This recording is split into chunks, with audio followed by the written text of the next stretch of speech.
yes, I get it. We have to sell things in order to stay in business, and 100% that's what we're going to do.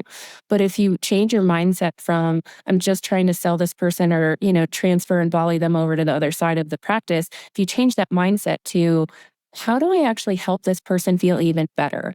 What can we do as a team to provide the very best service to get them the outcomes that are going to make them love their life and feel comfortable in their own shoes and love looking in the mirror and Zoom every day? Welcome to Keep What You Earn, the show for business owners who want to scale profitably and build a business that's actually worth something. My name's Shannon Weinstein, and I run a fractional CFO firm to help seven-figure aesthetics and wellness practices scale with clarity, cash flow, and confidence without burning out or guessing their way into growth. Each week, you'll hear practical CFO insights, real stories about scaling and exiting, and clear financial strategies designed to help you understand what's holding your business back and how to fix it. If you want to follow along with the exact framework that we use with our clients, sign up for the free 5-part video series for aesthetics practice owners, where I walk you through the financial building blocks required to scale your practice and increase enterprise value. You'll find the link in the show notes. Hey, Andrea, welcome to the show. Hi, thank you. Thanks for having me. Of course. Would you mind just saying hello to everyone listening? Hello to everyone listening. I'm Andrea Watkins. I'm the VP of Practice Growth over at Studio 3 Marketing. And I basically serve clients throughout the U.S. from Honolulu to New York City, Boston, and everywhere in between. I go in and help them to refine their lead management practices, their sales, their re-engagement with any potential patient or consumer that has reached out to their practice. So I really work specifically with the teams, the front desk, the patient care coordinators, and advise them on how to make the most of every opportunity that comes into a practice. It's pretty cool. I was actually a client of Studio 3's when I was in the practice. So I was the chief operating officer of a multi-million-dollar plastic surgery practice for several years. And I actually was a patient before I worked there. And the doctor recruited me he said, "You would be perfect. Will you please come run my practice?" And we went from about 2.4 million to over 7 million in the 5 years I was there. Wow. So we scaled, we scaled quite significantly. And I've taken that experience since then. And now I'm just able to help people all over the country identify what's working, what's not working, and how do we best support our teams to give the very best patient experience and get the very best outcomes, not just for the patients, but of course for the practice. And that, of course, means how do we grow revenue? How do we make the most of our resources? How do we make most of that marketing dollar that's getting spent to get to attract patients into the practice? And I know so many people need that and want that. And what I find is, and first of all, I love your story because I love how I did such a good job at this one thing that I got, recruited into the other thing and then into the other thing. So it's like first of all, anyone who hires you should not let you talk to anyone because they will try to steal you. It's like, I think I like... Why not, baby? It's funny. I never thought of it that way. But yeah, it's like, you were such a good patient that we think that you need to come run our practice. And then you did such a good job doing that. Now you need to come, show other people how to do this. That's really funny. I never considered it that way. Hey, great connection, Shannon. Exactly. Good way. And then if we work together, I'll be like, hey, I need a CFO. Do you want to learn how to do all this now? But I love that transferring but here's why, because you're hitting it from all angles, right? You've been in the patient chair, you've been in the back office, and you've also hit it from the marketing side. And what a powerful combination of experience, because you can relate to the patient experience, you can relate to how they're consuming the content, and you can relate to the back end of like, no, but I know what it takes to run a practice. Like, I can tell that story, which is why I think marketing is great service to you, because it's like, no, like I have the story from both sides of these relationships, and I know what makes this person happy and what makes this person happy and how to optimize that. And that's so powerful. But I think what a lot of practice owners are not really like, they're chasing a lot of what your service is, right? Lead generation, marketing, and creating new leads. I need more leads. I need more leads. But it's not always the solution they need, though. But I feel like that's the symptom. Like, what are the symptoms people feel when they come to you? Like, what are they kind of trying to order off the menu, so to speak, and they say their problems are? So that's a great question. There's a plethora of them. So just to start with the most common ones, I would say I hear, My team doesn't know what they're doing. I don't think that they're answering the phone right. But ultimately, it's my schedule's not full. I'm not seeing patients that I like. I don't want to see some of the patients that come in the door. I waste my time with patients who aren't actually serious. They're not prepared. They're not qualified in order to actually be a candidate for surgery. I work mostly with plastic surgeons that also have non-surgical sides of their practice, and then also some non-surgical practices, med spas, wellness clinics, and stuff like that. So what I hear most is I want to make sure that my team is actually doing what they're supposed to fill my schedule. Interesting. It's like outsourcing accountability though, because it's, everything you just described when people say what their problem is has an undertone. I say it's an undertone of blame or an undertone of an excuse where it's like that's the symptom, right? Or that's what you feel like the problem is. Oh, my team isn't really answering the phone correctly. My question is always, well, how have you trained them? What are your scripts? What's the process that they're supposed to follow? Are you auditing them? Are you QCing them? Are you coaching them?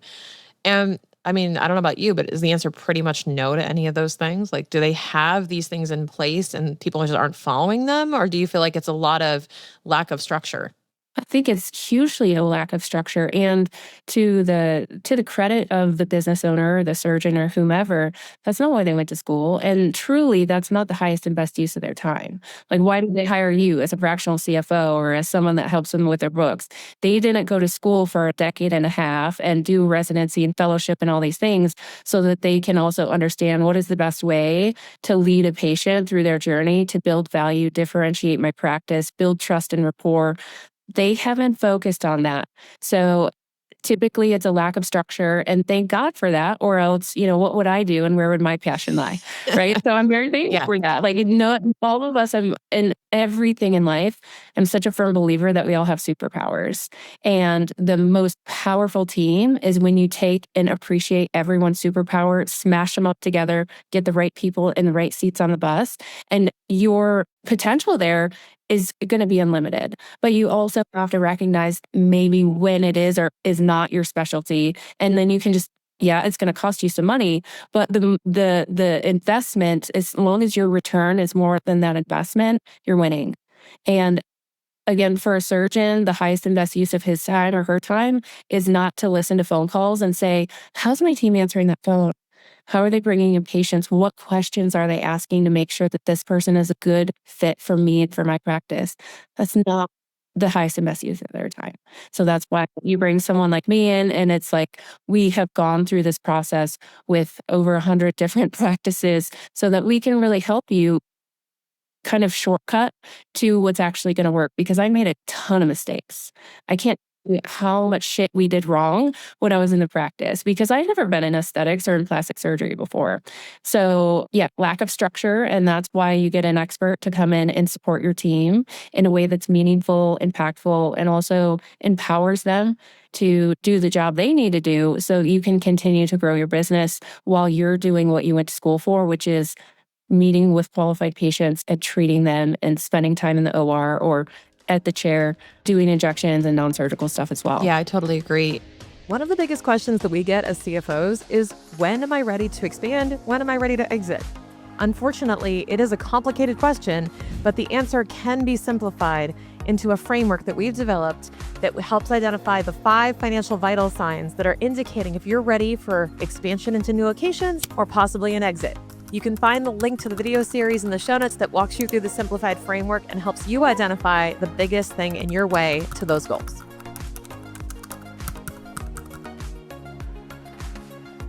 And when we talk about the demand for more leads and lead generation, I think that comes from a place of, I need more people to go into this process, into this machine, because, oh, well, if I have this many consults, I get this many patients. So I just simply need more consults, or I simply need more. And I see you laughing at that sort of and like smirking, because I know where we're going with this, but talk to me about if you think that's really where the constraint is.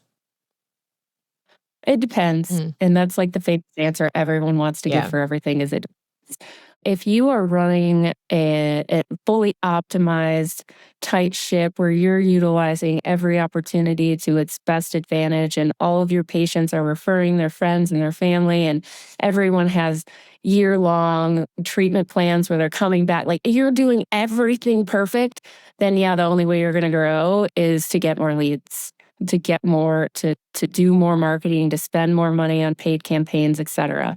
But there's the opposite side of that, of course, as well, is what are we doing to maintain the relationships and to squeeze the juice out of every opportunity that's being brought to our door, already has been brought to our door, which is things, what are we doing to recall, to stay engaged, to re-engage patients? What are we doing to nurture the opportunities that we've already gotten that maybe never converted previously? What's your lost lead campaign look like? Have you even collected that data? Do you have a lead management platform? Like personally for me, when I was in the practice, I used Lead Loop, which is a proprietary program that Studio 3 developed because of this need to capture all of our inquiries in one place so that we can use them and we can continue to communicate with patients. How are you utilizing, first of all, capturing that data? And then how are you using it to your advantage through emails, through any kind of communications to nurture that person that was maybe then wasn't the right time, but they were interested, but maybe it's 3 months later, 6 months later, 12 months later even, and we're still trying to nurture that interest that they had at one point in time. That's a huge, huge, huge opportunity every practice almost that I go into, they're not capturing that information, so they're definitely not using it to their advantage. I agree. And it's all about, like you said, it's the nurturing and staying front of mind, even if they're not ready to make a decision now. It's when they are, you're the first person they're going to call. And you want to be that person to a lot of people where you can't necessarily control when that's going to happen, but you can do everything in your power to develop that relationship. I wanted to lean into this conversation being about like, as practices, right? How are we leaving money on the table or leaving revenue by the wayside where you just made a great point that people are spending money getting new people in the door, but you've already spent the money to get your existing patients in the door. So for not much extra cost comparatively, there's a lot you could be doing with your existing patients without having to increase volume where you could be making more money. And I want to go through some actual real examples of this because it may be based on what you've seen on how there was an unlock for one of your customers when they realized that they were actually just sitting on a gold mine if they just went digging a certain way instead of, exploring for more mining. Talk to me about what you've found are some great strategies to use your existing patient list to your advantage. Well, first of all, you have to have an existing patient list and make sure, I was just talking with a practice that's a newer client of mine that they're still using paper charts and they have some spreadsheets around kicking somewhere. So I just want to say it's 2026, not trying to be an asshole, but like, let's use technology to our advantage and make sure that we are capturing all of our potential and that even with our existing patients, whatever our technology is, we know how to use the reporting so that we can very easily engage our team and say, hey, why don't you reach out to everyone who hasn't made an appointment yet that came in for Botox 90 days ago? So that you pick up the phone and you can call them. I mean, that's this most simple thing. Days since last appointment. Days since last Pardon? appointment. And if anyone's over 90 for this type of service, they get a phone call. Like that's so simple, right? Like you could just figure that out. Go to the calendar 3 months ago, have your front desk call those people if they don't have appointments. Even if you don't have a robust CRM, that's something you can totally do. 100%. And you don't even need it if you don't have a robust CRM, even if your EMR is junk. Most people, they're getting better technology, but Alley and Galderma, Aspire for Galderma and Alley for Allergan, they have all those reports on all your patients. All you have to do is go into the insights and say, print me off a report for X, Y, and Z. Who had filler 12 months ago? Who had Botox? This. Go look at your EMR. Go look at your schedule. Have people rescheduled. Ideally, they're rescheduling or before they even leave. Yeah, like let's just be very clear about that. Our front desk should be trying to get people to reschedule before they even walk out the door. But if they do not, here's an easy way to recall and reengage those patients. Go to Aspire, go to Alley, pull your reports, your insights, your expiring points. So when they do a treatment and they get their points, Do your expiring points every 30 days. There should be somebody on your team that's absolutely responsible for that and picking up the phone and calling those people, sending them an email, sending them a text. You have $40 free dollars as long as you have your treatment before the end of XYZ date. So those are all things that are, I mean, those are just like low-hanging fruit that should be really easy for people to implement and have someone on their team own. Another huge opportunity for these practices that are doing plastics and have the non-surgical side of their practice, which is almost every single one from here to Timbuktu, is have a program for your existing surgical patients to get them over into your skin lounge, over into your med spa, into your non-surgical side of the practice. What we used to do is every surgical patient, they automatically got a free facial with our esthetician, or they got some sort of free units of Botox or something like that to kind of introduce them to our non-surgical providers, in which during that 1 hour visit or half-hour visit, depending on who the patient was and, the different situations, that's when they would also come up. They'd ask the right questions to learn, is there anything else going on that you were ever even interested in? Let me educate you. Let me come up with a treatment plan. Let's look at like a year out. What are some things that we could do to get your skin where you want it to be after you've had your mommy makeover or whatever? So use those patients, get them in the chairs of your non-surgical. That's a huge opportunity. That's not a new person that you have to market to. That's just somebody that you're transitioning over into another revenue generating side of your practice. And I want to point this out too, especially if they're already a surgery patient. We were talking about this a little before we hit record, where you have to develop a certain level of trust as a patient with surgery versus med spa. So, I'm willing to go to and Google a med spa and certain treatments. I'm not as worried about like doing a ton of research and vetting and you know what I mean? Like going in for a facial, whatever. I'm like, yeah, I'll go, I'll find a place. Oh, good Yelp reviews. Perfect. Surgery, much different. I'm not Yelping my surgeon. I'm not, maybe, but there's a lot There's a more. lot of people that do. No, When we track marketing attribution, it's so funny, and I'm sorry to no, go ahead. interrupt, but there are a couple little pockets. I have a client up in the Bay Area, and you wouldn't believe there are 3-location plastic surgery practice. They have a non-surgical side of their practice. Incredible team, great doctors. They get so many because we capture all of our incoming inquiries in Lead Loop, and they all have an attribution of where they came from because we have tracking numbers on all the different things and UTM. That is, well, and you cannot manage what you don't track. So if you don't know where people are coming from, you don't know if it's a good source, where to invest your money, et cetera. That's another topic for another podcast. But for them, Yelp is actually one of their biggest sources. I mean, organic is always going to win hands down, but as far as digital, but they get so many patients from Yelp. I think it's a great intro to like, I might Google search or Yelp like to support it, but I probably will not be letting someone cut me open solely based on a Yelp review.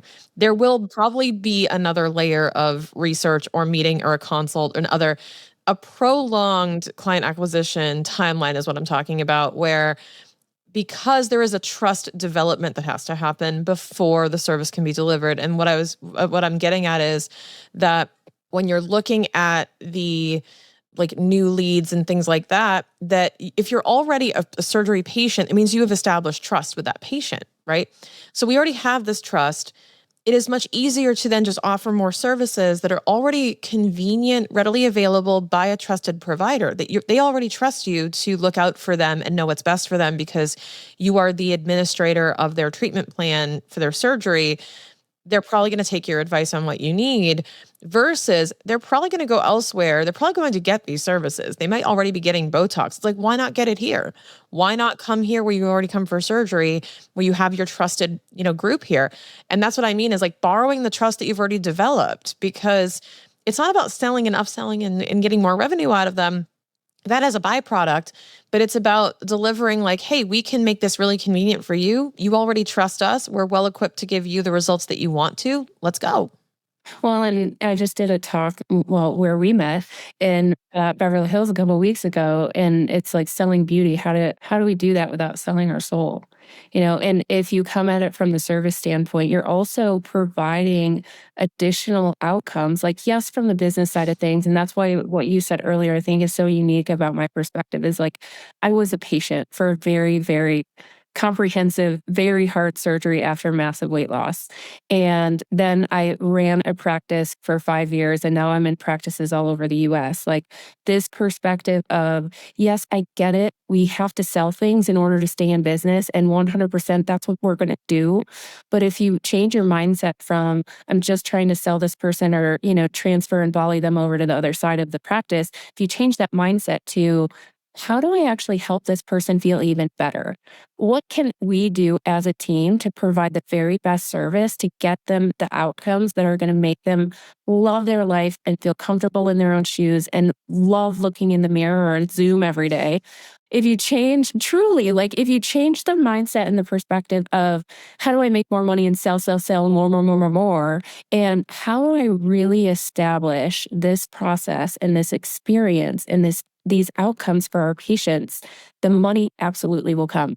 Right Hmm. today, one of my, actually in Boston, where you're Yeah. from, one of my clients in Boston, they were up like 27%, I think it was, year over year, the revenue last year. And they are leaving today to take the entire team to Miami for the weekend to celebrate because they had very specific goals based on revenue, reviews, before and afters. Like we structure these things. They see all of this stuff improve. And the time of the doctor invested in the OR actually go down, and revenue go up, quality of patients go up, all of these things, and then we celebrate together. It's Like this best. is not, it's very much like a mindset. Well, I'm not just trying to sell people shit. What I'm trying to do is like ask the right questions, figure out what is it that's going on with you that we can actually serve you and help you live a better life and feel better about yourself. The money's going to come. I guarantee you, no, you don't have to sling discounts, act like you're selling something used car. Oh, well, I'll give you this promotion because I want you to schedule today and I'm trying to sell you But this the one stuff. Like and done that, things though, like yeah, it's don't earn yeah, trust like that way. I want like wifey material, not like, Tinder swipes. It's like, One night but date. it really becomes transactional when you're doing these discounting things. You are commoditizing the product, and then you're also training people to treat you transactionally, which means you need to go out and get more patients in order to meet your goals, as opposed to going for depth. This is something I did with my own practice a while ago. It was like I stopped being the tax season person, and I started, like, instead of doing everyone's tax return and being surface Mhm. level and being the April 14th text, like, you know, I was like, no, F that. I'm going to work with people year round. We're going to come up with plans, quarterly goals. We're going to have accountability. And I'm going to like, I'll be damned if these people don't get the results I want them to, because I'm going to be in it with them the entire time. And that's what I want to get into with you really quick before we have to wrap up is treatment plans. Oh my gosh, Yeah, the treatment plans, because that to me is how you facilitate those results, right? right. Absolutely. And you have to, again, I think this comes back to the owner of the practice, making sure that their providers understand the importance of this from the business side, but also from the patient relationship and the patient outcome side. Because what I found is working in the practices for so long is providers have more of a clinical mind and think, how do I just help you solve this one issue? And they don't really think about the broader picture and they don't think about the business side of it for sure. It's, I'm going to take an hour to do a Botox appointment because I want to sit with Sally and hear all about her life and all these things. And yes, we want to build, we have to find a balance, right? We have to find a balance of the time that we're investing and what we're able to get out of that. And also how we can still establish that trust, build those treatment plans, have the long term commitment and relationship with our patients. Because if you're spending, I don't know, maybe in different markets, it's going to be different. If you're doing a paid campaign for Botox and it costs you $750 per acquisition, and then that person just comes in for a one time Botox appointment for $685, you lose, first of all.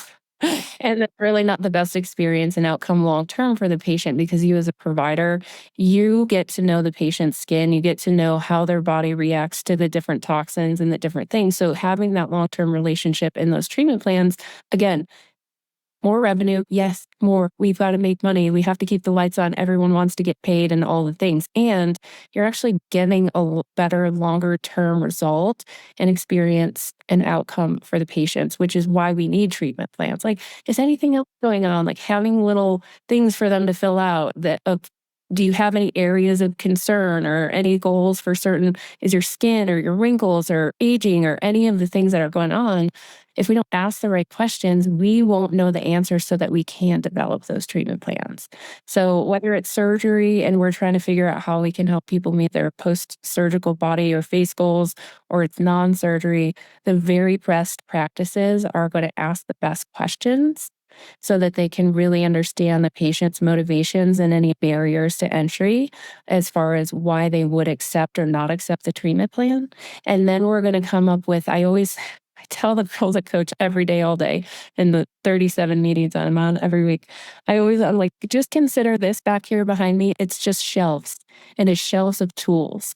And I'm not going to know what tools I need to take off my shelf, what treatments, what financing options, any of the things I can help them with until I ask the right questions. So to come up with those treatment plans, you have to know the right questions to ask so that you can figure out how do I best serve this patient and how do I best serve the practice by obviously generating revenue and having loyalty with the patients.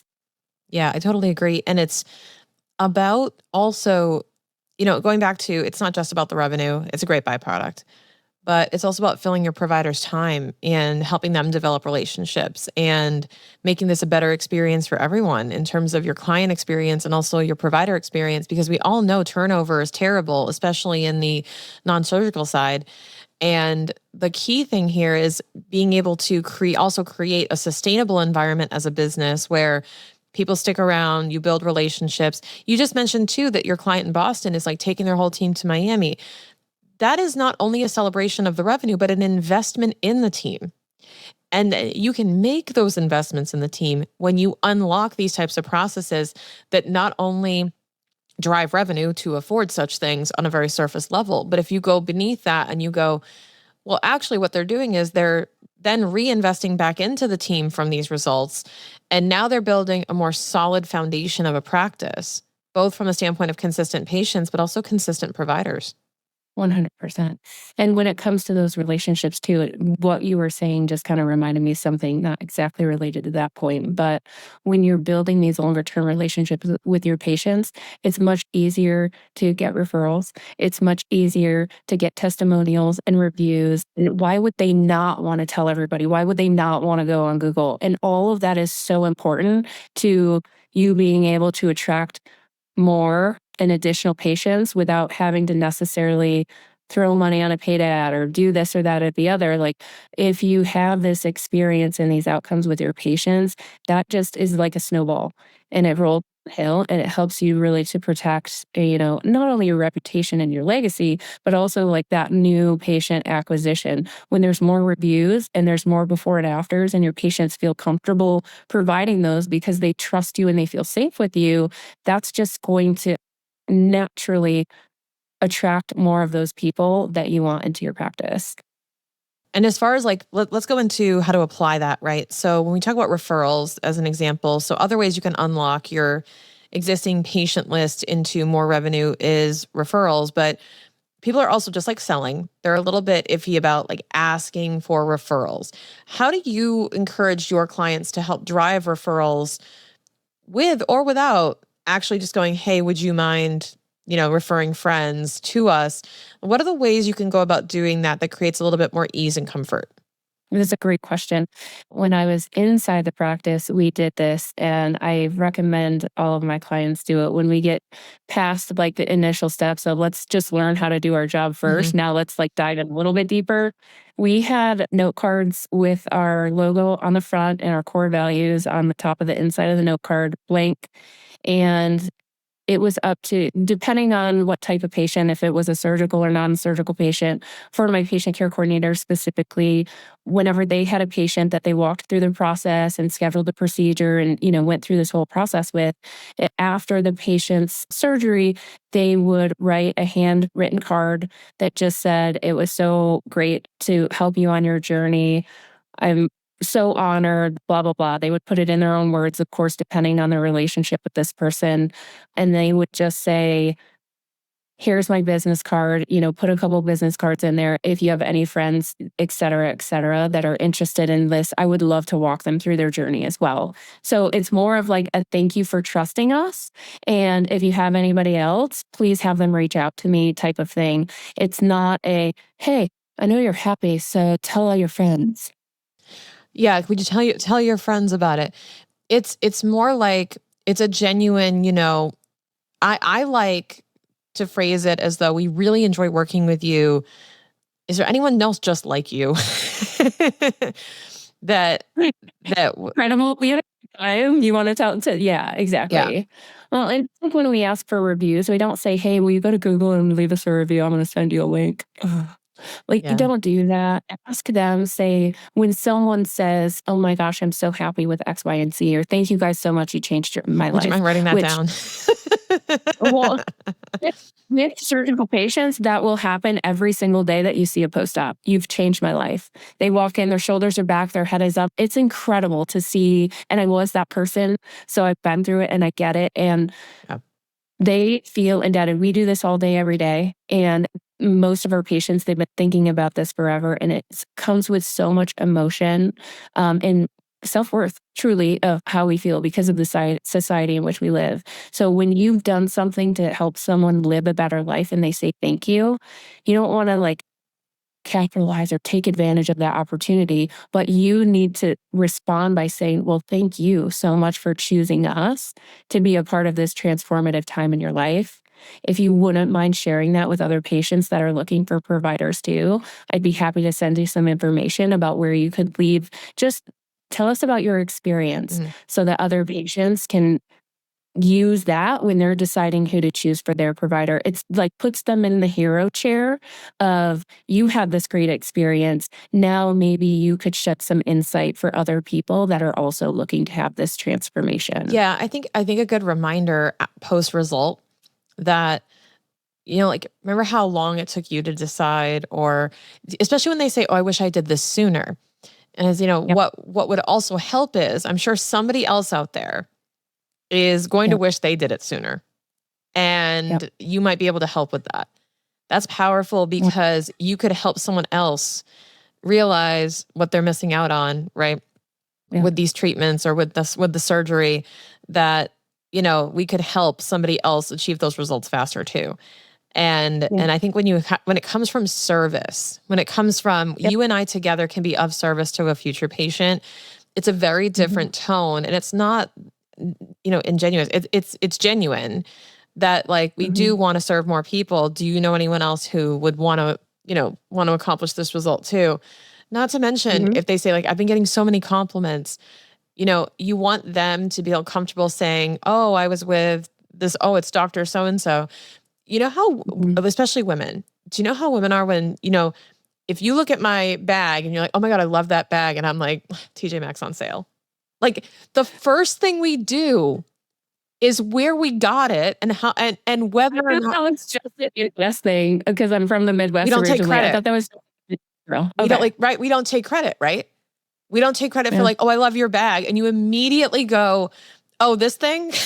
Like, but you also go like, "Oh, TJ Maxx.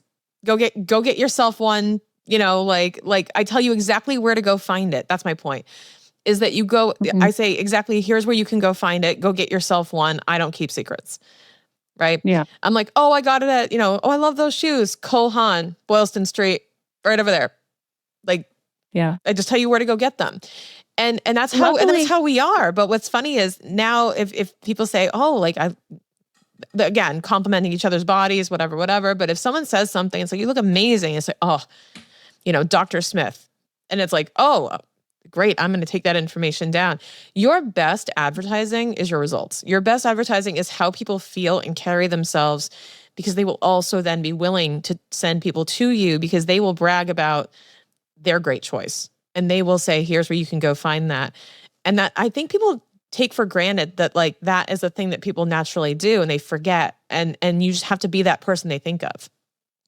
Yeah, 100%. And, with aesthetics and plastic surgery, our society has definitely changed Yeah. over the past 20, We're willing to say that 20. now. We're willing to admit we had the treatment. We're not hiding behind it and going, oh, this is just natural.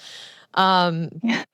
I've been using some really great skincare and drinking only water and eating cucumbers for 75 days. yeah, And we go, like, whatever. Like, there are still people that gatekeep, and I think that's fine too because it's personal choice for every single right, person if you want to share it or if you want to keep that right. private. For me, I have made, as a patient, a positive impact in well over 100 lives just by being open and honest about my journey as a Yeah. patient. And this was before I even worked in plastic surgery because, I basically showcased, what I was going through on social media and things like that. Because for me, personally, it was important that if I can make a positive impact in other people's lives and let them know this is okay and you're going to be okay. And yeah, parts of it are going to suck, but ultimately you're going to have a great outcome. It was just really important for me and part of my journey to share that to make other people feel comfortable. Some people are not there with it, and that's okay Yeah. too. Not every patient is going to be like, oh, yeah, at the store, like flinging up their pants or whatever, and that's fine. But for those patients, also, I think it's a skill to identify when you are in the practice who those patients are that are going to be your biggest advocates because you want to lean into that and you want to not pressure them by any means, but there are people like myself who are much more open and extroverted and willing to share. And you want to try and capitalize on that and see if they are posting content or if they are doing different things, can you partner with them in some way? So that you can kind of feed off of their energy and off of their excitement and off of their openness. And I think that again, you have to know your patient. It goes all the way goes back to the results they want and then understanding them and building that trust. Because I think too, once you build that trust factor, even if they're not necessarily that extroverted, they will, they will trust you. They will say, no, I cannot wait to share you with more people because you have helped me so much. And I think that's like your best marketing is your results and how you make people feel. And if you can work on that, then the rest of it becomes a lot easier. I think you just made that point too with your other client that when all of those things are happening in tandem, you don't need necessarily, I mean, we can all use more leads, but we don't need to solely act in desperation for more leads or try to keep pursuing that and that only. There might be something actually happening in your system and in your patient retention and in your patient experience that is actually creating that need that you can fix a lot cheaper. It's got to be a comprehensive, multifaceted plan and implementation for maintaining and growing your practice. Marketing, you have to generate awareness. You have to have a digital footprint because even if you get all these referrals, but you don't have a digital footprint, you have no street cred and nobody's going to believe that you're legit because you don't have a good website. You don't have a good, decently active social media. That's just the world in which we live. And now everybody's using Yeah. chat search. It's table They're stakes. asking chat It's table stakes. XYZ. Like you got to have a presence just so people know you're legit because Yep. there are scams. There are people going to take your money. There are these things that are operating and you have to show like, no, we're legit. We have patience. We have befores and afters. Here's what you can expect. People have to know very soon in that journey what they're signing up for. And that's one of the best ways you can communicate that. I agree. Yeah. Having the awareness is paramount Yeah. to having, again, street cred, as I like to say. But then once they actually they complete a form, they reach out to your practice, that's when all of those different systems are going to make or break the fact that you can sustain your business and continue to grow your business based on all of those strategies that you can use that you're most likely not doing 100% effectively, starting with how do we nurture, which we didn't even get into Oh, today, we'll get but into on another episode, no doubt. yeah, No doubt. so critical.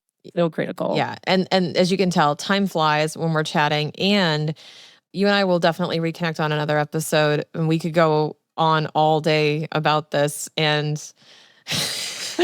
I'll help you all these. figure out how do you make the money and generate the Right. revenue in a And we'll keep it. non-salesy environment. And Shannon can figure out how do you keep your money that you earn and how do we make the very most of those dollars once they come in the door. I think That's that's a perfect point. Love exactly. it. I This is need you to help them make more money and I will help them keep more of it, which is also a very important step that you'll learn about on the show. So, Andrea, really quick yeah. before we wrap up, again, tell everyone listening about your company and how they can get in touch with you and find out more about working with you guys. Yeah, for sure. So, VP Practice Growth at Studio 3 Marketing. We also have a lead management platform called Lead Loop that I use in practice that does help us to just track all of everything.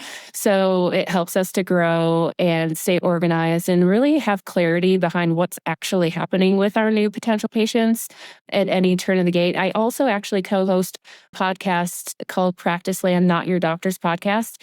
And our target market there, or our target listener, I guess, is the patient care coordinators, the front desk teams, the COOs, the people that are in marketing, basically everybody that's doing the administrative and sales jobs within a practice. And we just keep it real because we've been there. Everybody on the show almost that are regular guests, as well as me as a host there, we've been in the practice. So we know that shit gets crazy sometimes. And so we talk about everything from like how to keep your cool when your coworkers are driving you insane to what is the best way to answer the phone? How do we bring surgical patients in? How do you have a consultation phone call? Like literally millions and millions of dollars of fun facts and secrets are given in those episodes. So you can find us at Practice Land or you can find me at Studio 3 Marketing. That's awesome.